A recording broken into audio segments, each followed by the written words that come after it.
Hello everyone, welcome back to my YouTube channel. It's me again, April. And on this video, tara ubanin ninyo mangitag street food rin lang sa gilid sa SM City in Davao.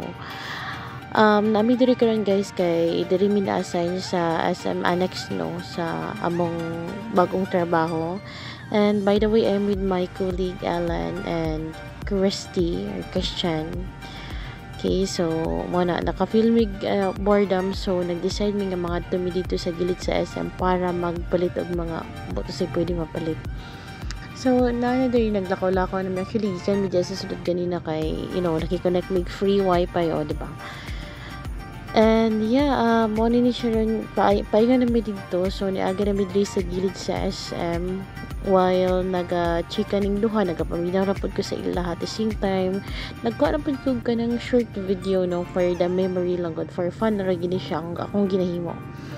Anyway guys, before ta mag-proceed, if you are new to this channel, please hit the subscribe button and the notification bell para ma-notify ka on my next video. O mo na si Marvin, amo po na siyang colleague kaya naka-pink ba na siya. So, mo na siyang again, diba? Medyo busy kamay. So, kana parking lot na siya sa gilid. Parking lot na sa mga motor, ang mga sakyan ng kahit sa pikas na again naman nato. So, muna. Tara. So, morning SM Davao. So, morning mga street food rin sa gilid guys na yung mga siomay, pastel, na sila itok neneng. O, morning tok neneng akong bitrayan di ay for 15 pesos. Tapos sila siomay na gidi fry. Mo na ilahang isaw. O, diba? Napod sila kanang pastel po diri nga side.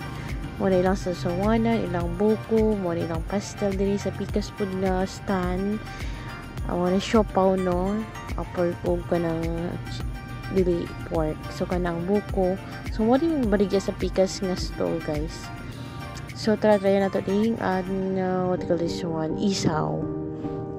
Kay lami kay na siya guys, kay bago rin na gibakit ni kuya, wapay segundo siguro. So nagplaster na po din isa diri kay mamaligyan na po siya sa ihang buko nga barato ra po na siya mga 10 to 20. So palito niya ng isa, that's 45 pesos guys. So yeah, tanaw na to sa ina-address sa Pikas. Okay, mo po ni sa Pikas actually same lang mo na ang mga pinaypay ano to? Maruya.